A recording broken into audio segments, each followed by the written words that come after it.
नमस्कार प्यारे बच्चों, आज दिनांक 26 मार्च वर्ष 2021 10वीं कक्षा मैथ्स 2 जो क्वेश्चन बैंक आया हुआ है उसकी चर्चा हम लोग कर रहे थे। और प्रकरण 1 समरूपता चैप्टर से रिलेटेड जो प्रश्न हैं क्वेश्चन बैंक में उसकी चर्चा हम लोग कर रहे थे। क्वेश्चन 1 क्वेश्चन 2 कंप्लीट हो चुका है। इस वीडियो में मैं क्वेश्चन 3 की चर्चा आपसे करूँगा कि सवाल कैसे हल करने हैं। क्वेश्चन 3 एक कृति पूर्ण करना है। 3 मार्क्स के लिए क्वेश्चन आते हैं, हर एक प्रश्न 3 मार्क्स के लिए होता है इसमें। तो पहला क्या है, देखिए पहला पर एक डायग्राम दिया हुआ है, त्रिभुज ए बी सी दिया हुआ है। यहाँ पर ए पी लंब है बी सी पर, बी क्यू लंब है ए सी पर। त्रिभुज सी पी ए समरूप त्रिभुज सी क्यू बी, त्रिभुज सी पी ए समरूप त्रिभुज सी क्यू बी ये भी दिया हुआ है। ए पी 7 है, बी क्यू 8 है, बी सी 12 है। क्या मान दिया है? ए पी मान दिया है, बी क्यू का मान दिया है और बी क्यू ये रहा, यानी दोनों जो हाइट है वो दिया गया है। बी सी ये जो आधार बी सी है वो दिया है। ए सी का मान ज्ञात करना है और उसके लिए कृति पूर्ण करनी है। तो कृति में देखिए सबसे पहले क्या दिया है, त्रिभुज सी पी ए और त्रिभुज सी क्यू बी में कोण सी पी ए सर्वांगसम। तो सी पी ए किसके सर्वांगसम होगा वो हमें लिखना है। तो यहाँ पर देखिए कारण क्या लिखा है, प्रत्येक 90 अंश लिखा है। इसका मतलब यहाँ जो कोण आएगा वो भी 90 अंश का ही रहेगा। तो आप देखिए कौन सा कोण यहाँ 90 अंश है, दो ही कोण 90 अंश का है। एक है सी पी ए जो कि यहाँ पर लिखा गया है, दूसरा है सी क्यू बी। तो इसलिए यहाँ पर कोण सी क्यू बी ही आ जाएगा। अब ये दोनों कोण यहाँ पर सर्वांगसम हो गए क्योंकि ये 90 अंश का है। इसके बाद में कोण ए सी पी लिखा गया है, कोण ए सी पी, और यहाँ पर एक कारण लिखा है सामान्य कोण। सामान्य कोण जब भी होता है तो यहाँ पर कोण सी है तो यहाँ पर भी कोण सी ही आएगा। तो यहाँ पर अगर कोण सी लिखना है और ये ट्रायंगल में कोण सी लिखना है तो पूरा नाम कैसे लिखेंगे, सी बीच में आना चाहिए, यानी कि क्यू सी बी या तो बी सी क्यू, इस तरह से लिखा जा सकता है। तो अब यहाँ पर देखिए पहले त्रिभुज के दो कोण दूसरे त्रिभुज के दो कोण के सर्वांगसम हो रहे हैं, इसलिए यहाँ ये त्रिभुज समरूप हो गया है। समरूपता की डैश कसौटी, तो डैश में यहाँ पर को कसौटी आएगी क्योंकि दो कोण सर्वांगसम सिद्ध किए जा चुके हैं। अब ये दो त्रिभुज समरूप है इसलिए इनकी संगत भुजा का अनुपात लिख दिया मैंने, ए पी बटे बी क्यू बराबर डैश बटे बी सी। अब यहाँ पर नीचे बी सी लिखा हुआ है तो बी सी आप देख रहे हैं तो बी सी की संगत भुजा ए सी ही होगी, इसलिए यहाँ पर ए सी आ जाएगा इस बॉक्स में। समरूप त्रिभुजों की संगत भुजाएं कारण हो जाएगा। फिर ए पी और बी क्यू का मान बी सी का मान डाल दिया। तिर्यक गुणा यदि हम करेंगे तो ए सी का गुणा 8 में हो जाएगा, यहाँ 8 आ जाएगा और ये 7 गुणे 12। तो इस तरह से ए सी का मान 10.5 में आएगा। तो ये 3 मार्क्स की एक कृति यहाँ पर पूरी होती है। बढ़ते हैं क्वेश्चन 3A के दूसरे सवाल पर, जहाँ पर एक प्रमेय जो है समानुपात का मूलभूत प्रमेय जो है वो उस टाइप का सवाल है, पर कृति में यहाँ कृति के रूप में पूरी करनी है। त्रिभुज के किसी एक भुजा के समांतर खींची गई रेखा अन्य रेखाओं को भिन्न बिंदुओं पर प्रतिच्छेदित करती हो तो वह रेखा अन्य भुजाओं को समान अनुपात में विभाजित करती है, ये हमें सिद्ध करना है। तो ये त्रिभुज ए बी सी है, यहाँ पर रेखा L है जो कि भुजा BC के समांतर है और ये भुजा AB और AC को बिंदु P और Q पर प्रतिच्छेदित करती हैं। तो हमें सिद्ध करना है कि AP बटे PB बराबर AQ बटे QC। और रचना भी यहाँ पर दी हुई है। रचना क्या दी हुई है, रचना यही है कि यहाँ पर BQ और CP को मिलाया गया है।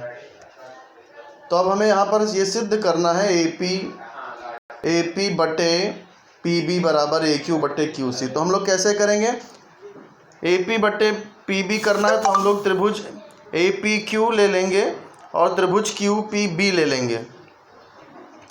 दोनों त्रिभुज में क्यू कॉमन है और ए पी और पी बी एक रेखा में है, इसलिए इन त्रिभुजों के क्षेत्रफलों का अनुपात ए पी बटे पी बी हो जाएगा।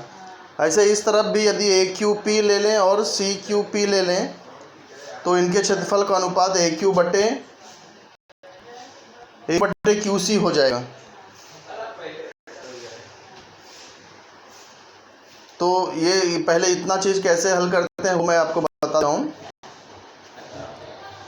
त्रिभुज ए पी क्यू और त्रिभुज पी क्यू बी में आप देखेंगे कि क्यू जो है वो दोनों में है और आधार ए पी और पी बी एक रेखा में है, इसलिए इनके क्षेत्रफल का अनुपात आ जाएगा ए पी बटे पी बी आ जाएगा।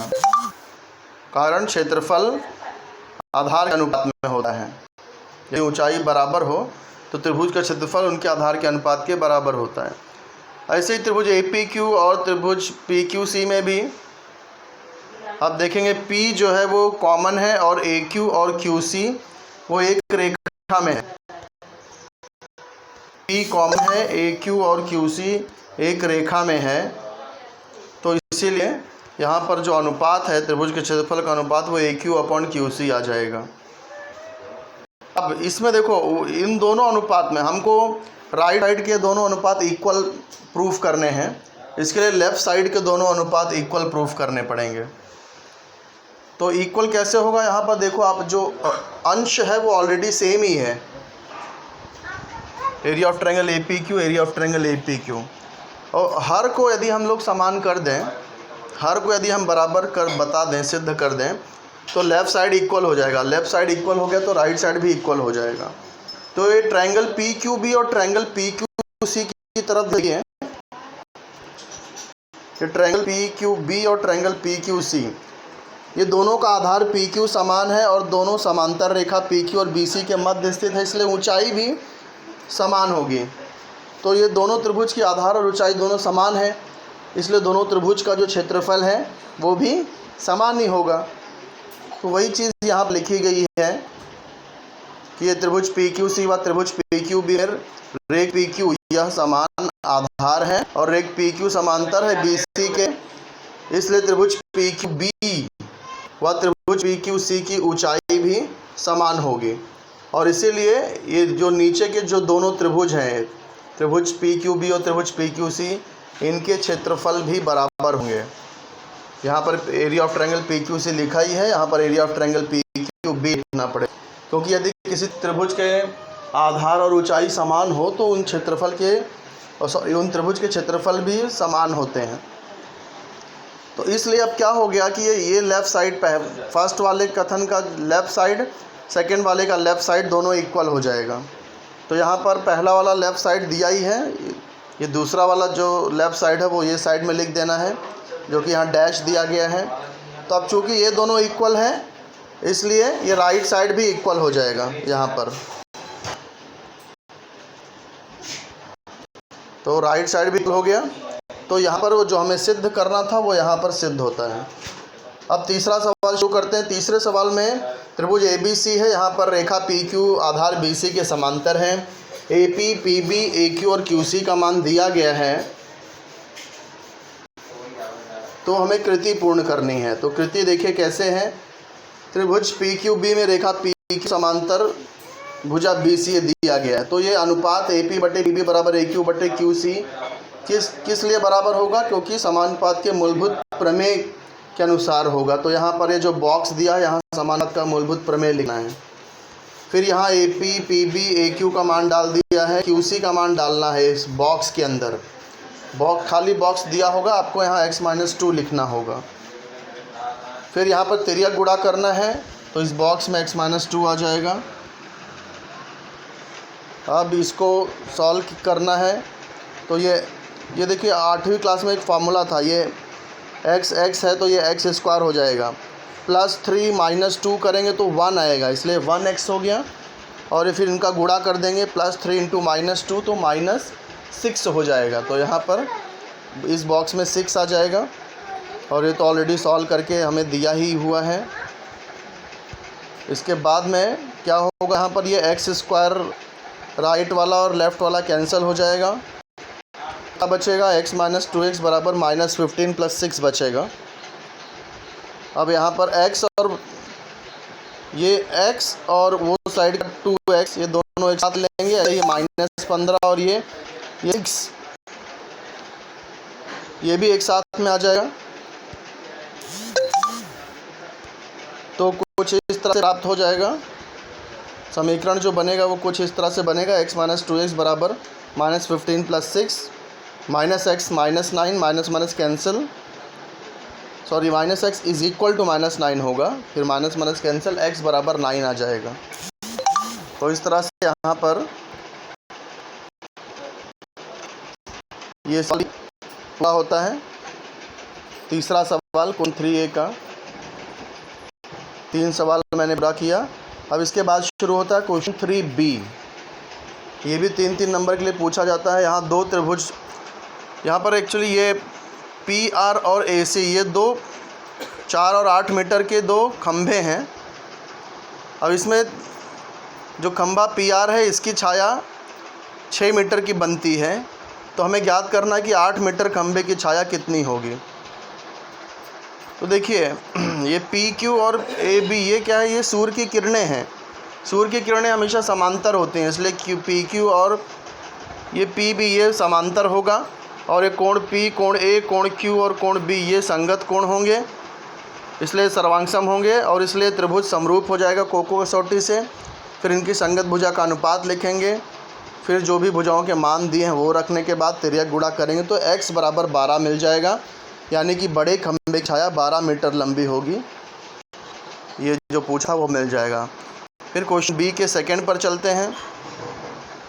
इसमें त्रिभुज ABC है और ये आधार BC पर बिंदु D है। यहाँ पर BD 7 है, BC 20 है। तो हमें ये जो त्रिभुज के क्षेत्रफलों के अनुपात ज्ञात करने हैं। तो आप देखिए जितने भी अनुपात दिए हैं सब में बिंदु A कॉमन है और जो आधार है वो एक रेखा में है। जैसे पहला सवाल देखिए, दूसरे का पहला, area of triangle ABD upon area of triangle ADC। A आप देखिए दोनों में है और BD और DC एक रेखा में है, इसलिए इनके क्षेत्रफल का अनुपात BD अपॉन DC हो जाएगा। अब DC का मान हमें पता नहीं है, लेकिन हम DC कैसे लिख सकते हैं, BC - BD लिख सकते हैं। तो इसलिए DC को मैंने BC - BD लिख दिया। अब यहाँ BD, BC, BD सबका मान डाल दिया, तो उत्तर यहाँ पर आ जाएगा 7/13। दूसरा जो अनुपात है area of triangle ABD upon area of triangle ABC, यहाँ भी A कॉमन है, BD और BC एक रेखा में है, इसलिए क्षेत्रफल का अनुपात BD/BC हो जाएगा। और BD और BC का मान डालेंगे तो आंसर 7/20 आ जाएगा। तीसरा यहाँ पर है area of triangle ADC upon area of triangle ABC। A common है, तो इसलिए इसका अनुपात DC/BC आ जाएगा। DC का मान हम BC - BD रख सकते हैं, और उसके बाद सभी मान डालने पर आंसर 13/20 आएगा। तो इस तरह से ये क्वेश्चन 3B का सेकेंड यहाँ पर पूरा होता है। अब आते हैं क्वेश्चन 3B के थर्ड पर, जहाँ पर समलंब चतुर्भुज PQRS दिया है। यहाँ पर भुजा PQ समांतर SR है और AR का मान 5 AP दिया हुआ है। AR का मान 5 AP दिया है। हमें सिद्ध करना है SR बराबर 5 PQ। तो देखो AR और AP का अनुपात दिया है, और हमें SR और PQ का अनुपात ज्ञात करना है। SR और PQ का अनुपात ज्ञात। तो ये जो चीज़ें दी हैं, देखो ये त्रिभुज PAQ और त्रिभुज SRA से संबंधित हैं, इसलिए इन दो त्रिभुज को यदि समरूप करें, संगत भुजा का अनुपात लिखें, तिर्यक गुणा करें, तो ये जो सिद्ध करना है वो सिद्ध हो जाएगा। तो यहाँ पर त्रिभुज PAQ तथा त्रिभुज SAR में आप देखिए ये इसका कोण P और इसका कोण R, ये एक अंतर कोण है। ऐसे ही कोण PQA और कोण ASR ये भी एक अंतर कोण है। तो ये दोनों कोण सर्वांगसम है क्योंकि एक अंतर कोण है, इसलिए यहाँ पर त्रिभुज PAQ और त्रिभुज RAS ये त्रिभुज समरूप हो जाएगा कोको कसौटी से। फिर इनकी संगत भुजा का अनुपात लिख देंगे, लेकिन अब इन तीन अनुपात में से हमें कोई दो ही अनुपात चाहिए। एक तो ये जो AR और AP वाला, और दूसरा जो सिद्ध करना है SR और PQ वाला। तो केवल यहाँ इन्हीं दो अनुपातों को लिया गया है। इसके बाद में हमें देखो RA का मान दिया है 5 AP, तो इसलिए RA का मान 5 AP हम लोग लिख देंगे अगले स्टेप में। तो ये RA का मान 5 AP लिख दिया, AP कैंसिल हो गया। तो P Q upon S R 1/5 हो गया, तिर्यक गुणा करेंगे तो S R is equal to 5 P Q हो जाएगा, और यही हमें यहाँ पर सिद्ध करना था। अब बढ़ते हैं चौथे सवाल पर, जहाँ पर त्रिभुज ए बी सी है और यहाँ आधार बी सी पर बिंदु डी इस प्रकार है कि कोण ए डी सी सर्वांगसम है कोण बी ए सी के। तो हमें यहाँ पर सिद्ध करना है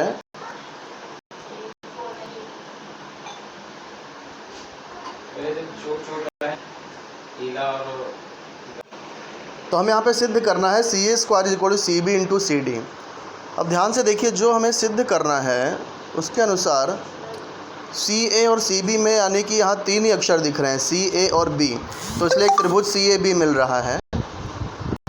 फिर दूसरा ये सी ए और सी डी को यदि आप देखो तो सी ए डी ये 3 अक्षर दिख रहे हैं, इसलिए दूसरा त्रिभुज सी ए डी। तो 2 त्रिभुज यहाँ सेलेक्ट कर लिए,